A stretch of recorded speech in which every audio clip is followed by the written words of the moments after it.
إن الحمد لله وكفى وسلام على عباده الذين اصطفى وعلى آله وأصحابه الذين هم نجوم الهدى وقادة التقى أما بعد فأعوذ بالله من الشيطان الرجيم بسم الله الرحمن الرحيم ولا تقولوا لمن يقتل في سبيل الله أموات بل أحياء ولكن لا تشعرون صدق الله العظيم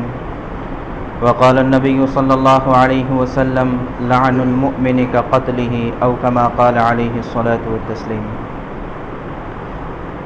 میرے محترم بزرگ و دوستو،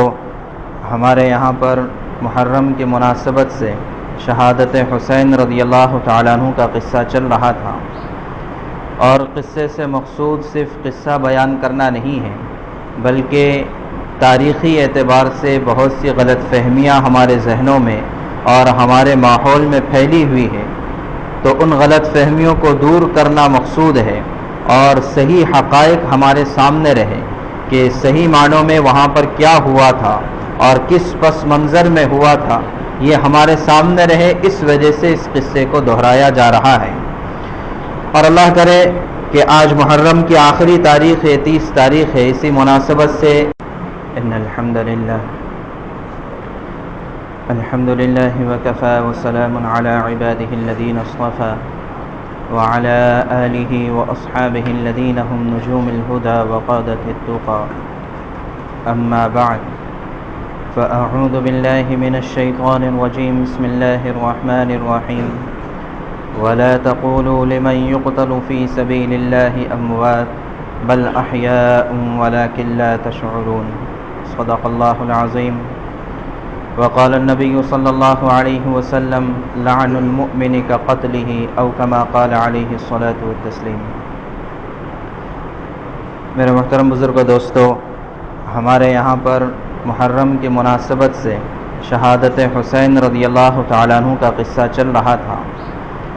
اور قصے سے مقصود صرف قصہ بیان کرنا نہیں ہے، بلکہ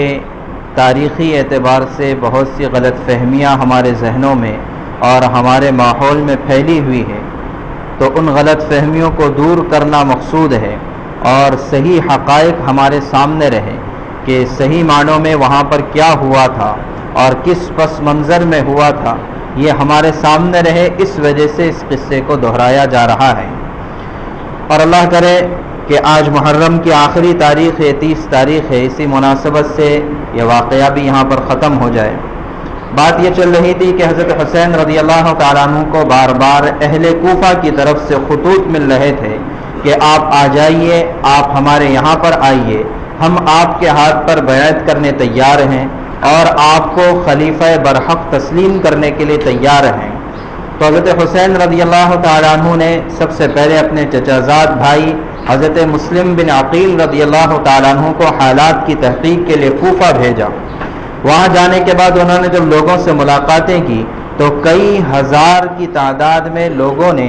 اس بات پر بیعت کی کہ ہم حضرت حسین رضی اللہ تعالیٰ عنہ کا ساتھ دینے کے لیے تیار ہیں۔ چنانچہ وہاں سے احوال لکھ کر حضرت مسلم بن عقیل رضی اللہ تعالیٰ عنہ نے حضرت حسین کو بھیجے کہ واقعتاً یہاں پر لوگ آپ کی تائید میں ہیں اور آپ کے ہاتھ پر بیعت کرنے کے لیے تیار ہیں۔ چنانچہ حضرت حسین رضی اللہ تعالیٰ عنہ نے اس بات کو سمجھا کہ یزید کی خلافت کے تعلق سے حضرت حسین رضی اللہ تعالیٰ عنہ مطمئن نہیں تھے۔ آپ کا نظریہ یہ تھا کہ خلافت کا مستحق وہ ہونا چاہیے جو تقوی کے اعتبار سے زیادہ ہو، جو فضیلت کے اعتبار سے زیادہ ہو۔ تو ظاہر ہے کہ تقوی اور فضیلت اگر حضرت حسین اور یزید کا مقابلہ کیا جائے تو یقیناً حضرت حسین رضی اللہ تعالیٰ عنہ کا تقوی بھی بڑا ہوا تھا اور فضیلت بھی بڑی ہوئی تھی۔ تو اب یہ سوچتے ہوئے، اور دوسری طرف یہ کہ یزید کو جو خلافت ملی تھی یہ اپنے باپ کی طرف سے ملی تھی، اور اسلام میں ایسا پہلی مرتبہ ہو رہا تھا کہ باپ کے بعد بیٹا خلافت پر یا بادشاہت پر براجمان ہو رہا ہو۔ تو حضرت حسین رضی اللہ تعالیٰ عنہ کے سامنے یہ بات تھی کہ اسلام میں بادشاہت شروع نہ ہو جائے اور خلافت ختم نہ ہو جائے، یہ خطرہ آپ کے سامنے تھا، اس وجہ سے آپ نے ضروری سمجھا کہ میں کوفہ چلا جاؤں اور وہاں کے جو لوگ میرا ساتھ دینا چاہتے ہیں ان کا ساتھ لے کر میں اپنی خلافت کا اعلان کروں۔ چنانچہ ہوا یہی کہ سن ہجری 60 میں جب سارے لوگ مکہ مکرمہ کی طرف آ رہے تھے ذوالحجہ میں، یعنی تقریباً ذوالحجہ کا مہینہ شروع ہو چکا تھا اور لوگ ساری دنیا سے عالم اسلام سے سمٹ کر مکہ کی طرف حج بیت اللہ کے لیے آ رہے تھے، اور یہاں پر حضرت حسین رضی اللہ تعالیٰ عنہ تقریباً 8 ذوالحجہ کو مکہ مکرمہ سے روانہ ہوئے کوفہ کی طرف۔ جب آپ کے کوفہ جانے کا ارادہ سب کو پتہ چلا تو سب سے پہلے تو یزید نے، جو دمشق میں تھا، دارالخلافہ اس وقت دمشق میں تھا، وہاں سے اس نے حضرت عبداللہ بن عباس رضی اللہ تعالیٰ عنہما کو خط لکھا کہ مجھے پتہ چلا ہے کہ حضرت حسین رضی اللہ تعالیٰ عنہ کوئی اس طرح کی بغاوت کا ساتھ دینا چاہتے ہیں، آپ اس خاندان کے بڑے ہیں، آپ ان کو سمجھائیے، ان کو نصیحت کیجیے۔ چنانچہ خط عبداللہ بن عباس رضی اللہ تعالیٰ عنہما کے پاس پہنچا اور آپ نے یزید کو بھی یقین دلایا کہ میں حضرت حسین کو سمجھا دوں گا، ان کو نصیحت کر دوں گا، اور یہاں پر حضرت حسین رضی اللہ تعالیٰ عنہ کو بھی سمجھایا کہ اس موقع پر آپ کا یہاں سے نکل کر جانا مناسب نہیں ہے کہ کوفہ والوں نے آپ کے والد کو بھی شہید کیا تھا، تو لہٰذا آپ ان کے صرف خطوط پر بھروسہ کرتے ہوئے ان کی بات پر آپ کو اعتبار نہیں کرنا چاہیے، یہ حضرت عبداللہ بن عباس رضی اللہ تعالیٰ عنہما نے سمجھایا۔ اور ان کے علاوہ اور بھی بہت سے صحابہ کرام اور تابعین کے نام ملتے ہیں جنہوں نے خود حضرت حسین رضی اللہ تعالیٰ عنہ کی خدمت میں پہنچ کر آپ کو نکلنے سے، مکہ مکرمہ کے نکلنے سے منع فرمایا۔ چنانچہ عبداللہ بن عمر، عبداللہ بن زبیر، حضرت جابر بن عبداللہ، عبداللہ بن جعفر، ابو واقد لیثی رضی اللہ تعالی عنہم اجمعین، ان صحابہ کے نام ملتے ہیں۔ اسی طرح تابعین میں سعید بن المسیب اور فرزدق وغیرہ کے نام ملتے ہیں جنہوں نے حضرت حسین رضی اللہ تعالیٰ عنہ کو مکہ سے نکلنے سے روکا۔ لیکن حضرت حسین رضی اللہ تعالیٰ عنہ کے سامنے بس ایک ہی بات تھی کہ جب صحیح دین کے عمل کو، دین کا ایک عمل ہے خلافت، کہ جب اس عمل کو صحیح طور پر مکمل کیا جا سکتا ہے تو پھر مجھے خاموش بیٹھے رہنے کی اجازت نہیں ہے، بلکہ ممکن ہے کل قیامت میں میری اس بات پر پکڑ ہو کہ کوفہ والے آپ کا ساتھ دینے کے لیے تیار تھے، آپ نے خلافت کا اعلان کیوں نہیں کیا؟ جبکہ آپ مستحق تھے، آپ تقوی والے تھے، آپ فضیلت والے تھے، تو لہٰذا آپ کا یہ حق بنتا تھا۔ بہرحال اس ارادے سے حضرت حسین رضی اللہ تعالیٰ عنہ اپنے خاندان کے چند لوگوں کے ساتھ، تقریباً 72 لوگوں کا یہ قافلہ تھا جس میں مرد بھی تھے، عورتیں بھی تھیں، یہ مکہ مکرمہ سے روانہ ہوئے، اور پھر راستے میں جہاں جہاں پڑاؤ ہوتا رہا وہاں سے لوگ حضرت حسین رضی اللہ تعالیٰ عنہ کے ساتھ شامل ہوتے گئے، یہاں تک کہ آپ ایک مقام قادسیہ پر پہنچے اور وہاں کے قریب ایک مقام پر آپ کا پڑاؤ ہوا۔ اور دوسری طرف کوفہ میں یہ ہوا کہ وہاں پر کوفہ کے والی حضرت نعمان بن بشیر رضی اللہ تعالیٰ عنہ صحابی رسول تھے، آپ نے اس معاملے سے، یعنی مسلم بن عقیل رضی اللہ تعالیٰ عنہ آ کر جو حضرت حسین کے ہاتھ پر بیعت لے رہے تھے، آپ نے ان کو منع کرنے کی کوشش کی، روکنے کی کوشش کی، لیکن وہ معاملہ رکتا ہوا نظر نہیں آیا، تو یزید نے یہ کیا کہ حضرت نعمان بن بشیر رضی اللہ تعالیٰ عنہ جو بڑے نرم دل کے آدمی تھے، ان کو گورنری سے معزول کر دیا اور ان کی جگہ پر عبید اللہ بن زیاد کو کوفہ کا گورنر مقرر کیا۔ اور جیسے ہی عبید اللہ بن زیاد، جو تاریخ میں ابن زیاد کے نام سے مشہور ہے، یہ کوفہ کا گورنر ہوا، اس نے سب سے پہلے کام یہ کیا کہ حضرت مسلم بن عقیل رضی اللہ تعالیٰ عنہ کو گرفتار کیا اور پھر ان کو قتل کر دیا۔ کیوں؟ بغاوت کے جرم میں، گویا کہ یہ خلیفہ کے خلاف بغاوت کرنے کے لیے یہاں پر آئے تھے، تو بغاوت کے جرم میں آپ کو شہید کر دیا۔ چنانچہ اب یہ خبر حضرت حسین رضی اللہ تعالیٰ عنہ کو ملی، حضرت مسلم بن عقیل رضی اللہ تعالیٰ عنہ کی شہادت کی، جب آپ مقام قادسیہ کے قریب پہنچ چکے تھے، یعنی تقریباً آدھا راستہ آپ طے کر چکے تھے، تب آپ کو خبر ملتی ہے کہ کوفہ کے حالات تو کچھ اور ہی ہیں کہ ہمیں جیسے بتلایا گیا تھا۔ اچھا، پھر جیسے حضرت مسلم بن عقیل رضی اللہ تعالیٰ عنہ کی شہادت ہوتی ہے، سارے کوفہ والوں نے اپنی بیعت واپس لے لی اور حضرت حسین رضی اللہ تعالیٰ عنہ کی تائید کرنے سے انکار انکار کر دیا، اس لیے کہ یہاں پر ابن زیاد نے بڑی سختی کا معاملہ کیا تھا کہ جو بھی حضرت حسین کی تائید کرے گا اس کے ساتھ وہی حشر ہوگا جو مسلم بن عقیل کے ساتھ حشر ہوا تھا۔ تو بہرحال تو سب نے اپنی تائید واپس لے لی، تو گویا کہ یکلخت کوفہ کا ماحول بدل گیا، اور اس کی اطلاع حضرت حسین رضی اللہ تعالیٰ عنہ کو ملتی ہے مقام قادسیہ پر، یعنی آدھا راستہ طے کرنے کے بعد ملتی ہے۔ اب حضرت حسین رضی اللہ تعالیٰ کا اندازہ ہوا کہ یقیناً میرا مکہ مکرمہ سے نکلنا اور کوفہ والوں کی باتوں پر اعتبار کرنا یہ درست نہیں تھا، چنانچہ آپ نے اعلان کر دیا کہ جو جو لوگ میرے ساتھ آئے ہیں یہ واپس جا سکتے ہیں، مجھے ہر ایک تنہا چھوڑ دے، میں اپنا معاملہ خود حل کر لوں گا، آپ میں سے کسی کا میرا ساتھ دینے کی ضرورت نہیں ہے۔ چنانچہ راستے میں جتنے لوگ آپ کے ساتھ ہو گئے تھے سب واپس ہو گئے، سوائے آپ کے ان اہل بیت کے اور اس مختصر قافلے کے جو آپ کے ساتھ مکہ ہی سے نکلا تھا۔ اس موقع پر بھی حضرت حسین رضی اللہ عنہ نے اپنے خاندان والوں سے بھی کہا کہ ہم واپس لوٹ جاتے ہیں، لیکن حضرت مسلم بن عقیل رضی اللہ عنہ کے جو سگے بھائی اور ان کے خاندان والے جو حضرت حسین کے ساتھ میں تھے، انہوں نے کہا کہ نہیں، ہم مسلم بن عقیل رضی اللہ عنہ کے خون کا بدلہ لیں گے اور بغیر انتقام کے ہم واپس نہیں لوٹیں گے۔ چنانچہ ان کے اس جوشیلے انداز کی وجہ سے حضرت حسین رضی اللہ عنہ کو آگے بڑھنا پڑا، یہاں تک کہ آپ ایک اور مقام تک پہنچے تو وہاں سے ابن زیاد نے ایک شخص حر بن یزید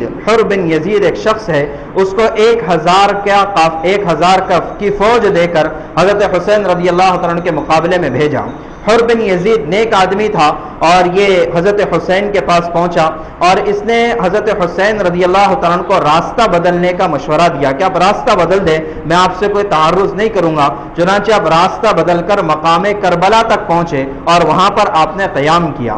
اور یہ حر بن یزید کے بارے میں آتا ہے کہ یہ اگرچہ ابن زیاد نے اس کو حضرت حسین کے مقابلے کے لیے بھیجا تھا، لیکن اس نے کبھی بھی مقابلہ نہیں کیا، بلکہ دونوں فوجیں آمنے سامنے ضرور رہتی تھی، لیکن جب نماز کا وقت ہوتا تو تمام دونوں فوجیں آ کر حضرت حسین رضی اللہ تعالیٰ عنہ کی امامت میں ایک ہی جماعت کے ساتھ نماز ادا کیا کرتی تھی۔ تو بہرحال یہاں تک کہ معاملہ تو ٹھیک تھا، لیکن ابن زیاد کو جیسے پتا چلا کہ حر بن یزید کو جس مقصد کے لیے بھیجا گیا ہے وہ اس مقصد کو پورا نہیں کر رہا ہے، تو ابن زیاد نے ایک اور لشکر جو کسی اور مقام پر جہاد کے لیے جا رہا تھا، دیلم کے مقام پر جہاد کے لیے جا رہا تھا، جس کے امیر عمر بن سعد تھے، تو عمر بن سعد یہ تابعین میں سے ہیں، تو ان کو حکم دیا کہ تم کو بجائے جہاد پر جانے کے تم کو حضرت حسین کے پاس جانا پڑے گا۔ انہوں نے انکار کیا کہ نہیں، میرے پاس ایک کام ہے، میں اس کام کو پورا کروں گا، مجھے ان اختلافات کی فرصت نہیں ہے، لیکن اس نے مجبور کیا کہ اگر آپ یہ نہیں کرتے ہیں تو آپ کے ساتھ بھی مسلم بن عقیل والا حشر ہوگا۔ چنانچہ عمر بن سعد یہ مجبور ہو گئے اور یہ 4000 کی فوج لے کر اب یہ حضرت حسین رضی اللہ تعالیٰ عنہ جہاں پر قیام کیے ہوئے تھے کربلا کے مقام پر، آپ بھی وہاں پر پہنچ گئے۔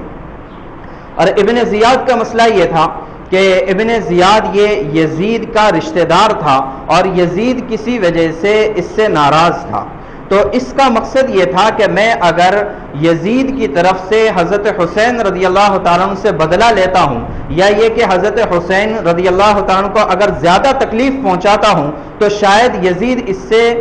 میری اور یزید کی جو رنجشیں ہیں یہ ختم ہو جائے گی اور میں یزید کا قریبی بن جاؤں گا۔ تو اس نے یہ ٹھان لیا کہ جتنا ہو سکے گا حضرت حسین رضی اللہ تعالیٰ عنہ کو تکلیف پہنچانے کی کوشش کروں گا، نعوذ باللہ۔ بہرحال جب یہ 4000 کا لشکر بھی پہنچ گیا حضرت حسین کا، اور حضرت حسین کل جو ہے 72 آدمیوں کے ساتھ، جس میں عورتیں بھی تھی، بچے بھی تھے، یہ کربلا کے مقام پر قیام کیے ہوئے تھے۔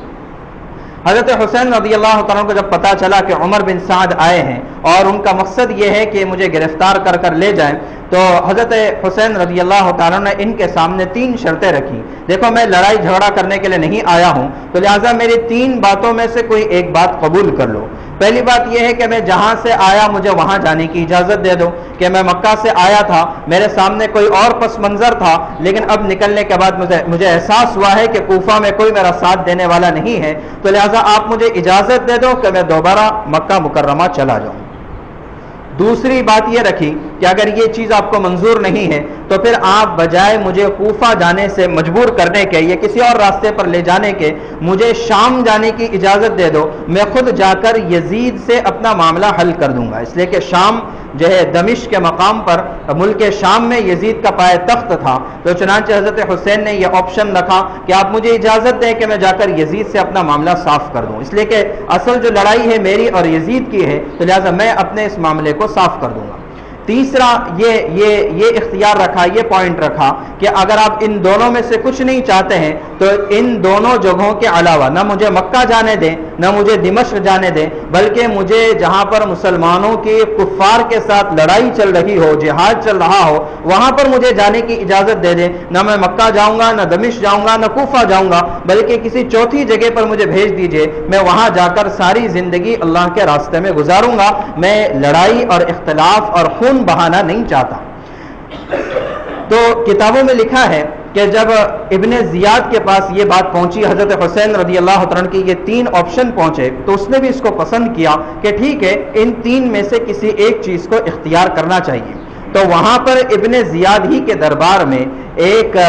عبداللہ بن سبا، جس کا تذکرہ ہمارے یہاں پر اس سے پہلے بھی آیا تھا، کہ جنہوں نے بظاہر اہل بیت سے محبت کا دم بھرا تھا اور یہ اصل میں مسلمانوں میں افتراق اور اختلاف اور انتشار پیدا کرنا چاہتے تھے، اسی کا ایک آدمی شمر بن ذل جوشن، بڑا عجیب سا نام ہے اس کا، شمر بن ذل جوشن وہاں پر بیٹھا ہوا تھا۔ اس نے کہا کہ نہیں، شمر نے کہا کہ نہیں، ابن زیاد کو بھڑکایا کہ نہیں، ان تین آپشنوں میں سے کوئی چیز آپ قبول نہیں کریں گے، بلکہ آپ حضرت حسین رضی اللہ تعالیٰ عنہ کو مجبور کریں گے کہ وہ آپ ہی کے ہاتھ پر بیعت کرے یزید کے نام پر، یعنی ابن زیاد کے ہاتھ پر بیعت کرے یزید کے نام پر۔ لیکن حضرت حسین رضی اللہ تعالیٰ عنہ تک جب یہ بات پہنچی تو آپ نے منع کر دیا کہ دیکھیں میں نے تین اختیارات رکھے ہیں، ان تین میں سے مجھے کوئی ایک چیز اختیار کرنے دیا جائے، چوتھی کوئی اور چیز، اور خاص طور سے ابن زیاد کے سامنے میں ذلیل ہو کر اس کے ہاتھ پہ بیعت کروں، یہ نہیں ہو سکتا۔ میرا اور یزید کا معاملہ ہے، میں اور یزید اس معاملے سے نمٹ سکتے ہیں، لیکن ابن زیاد کے ہاتھ پر میں مجبور نہیں ہو سکتا۔ اسی پر بات اٹکی رہی، اور پھر یہ کہ 10 محرم کی صبح ہوئی جو جمعہ کا دن تھا، اور پھر اس دن وہ دردناک واقعہ پیش آیا جس کو ہم سب جانتے ہیں کہ صبح سویرے جب حضرت حسین رضی اللہ عنہ نے دیکھا کہ اب بات جو ہے بنتی ہوئی نظر نہیں آ رہی ہے، اور اس بات کا یقین ہو گیا کہ یقیناً یہ میری جان لیے بغیر دم نہیں بھریں گے، تو آپ نے بھی جو ہے اپنے ساتھیوں کو، 72 لوگ تھے جن میں سے 32 گھڑ سوار تھے اور 40 پیدل تھے، ان کو جو ہے ترتیب دینا شروع کیا، ان کی صفیں بنائیں اور 3 حصوں میں تقسیم کیا، ایک میمنہ جو دائیں طرف تھا، ایک میسرہ جو بائیں طرف تھا، اور میمنہ پر حضرت زہیر بن قین کو متعین فرمایا، درمیان میں خود رہے، اور اپنے میسرہ پر جو بائیں طرف کی جو فوج تھی اس پر حضرت حبیب بن مظاہر کو متعین کیا، اور آپ نے اپنا جھنڈا اپنے بھائی حضرت عباس بن علی رضی اللہ تعالیٰ عنہ ان کے حوالے کیا، اور پھر جو ہے باقاعدہ جنگ شروع ہوئی۔ اس میں سارے فوج کا منشا یہ تھا کہ کسی طرح سے یہ جنگ ٹل جائے، حضرت حسین رضی اللہ تعالیٰ عنہ بھی اپنے آپ کو لڑائی سے بچاتے رہے، لیکن مسلم بن عقیل رضی اللہ تعالیٰ عنہ کے جو ورثہ تھے، جو ان کے رشتہ دار تھے، وہ اس میں بہت زیادہ آگے بڑھ کر انتقام اور بدلے کے جوش میں تھے۔ بہرحال تقریباً زوال ہو گیا، ظہر کی نماز ہو گئی، اور پھر اس کے بعد بھی جب یہی معاملہ چلتا رہا تو اب جو ہے شمر دوبارہ سامنے آیا اور اس نے لشکر کو ابھارا کہ اگر ایسے ہی چلتا رہا تو شام ہو جائے گی، لیکن اس کے باوجود ہمارا مقصد پورا نہیں ہوگا۔ یہ اپنے ذہن میں مقصد بنا کر آئے تھے کہ نعوذ باللہ نواسہ رسول صلی اللہ علیہ وسلم کی آج جان لے کر ہی دم لینا ہے۔ چنانچہ وہی ہوا جس کو جو نہیں ہونا چاہیے تھا، یہ تو نہیں کہا جا سکتا کہ نہیں ہونا چاہیے تھا، جو تقدیر میں تھا وہ تو ہونا ہی تھا، لیکن بہرحال جو ہم نہیں چاہتے تھے اور جو کوئی مسلمان نہیں چاہتا تھا کہ نواسہ رسول کے قتل سے اس کے ہاتھ رنگین ہو، لیکن ایسا ہی ہوا کہ وہاں پر لوگ جو ہے بچتے رہے حضرت حسین کے قریب آنے کے لیے، لیکن جب کوئی باقی نہیں رہا، اکیلے حضرت حسین رضی اللہ تعالیٰ عنہ مقابلے کے لیے باقی تھے، تو اس موقع پر آپ نے تلوار اٹھائی ہے اور تلوار اٹھا کر مقابلہ کیا۔ لیکن ظاہر ہے کہ ایک آدمی ہے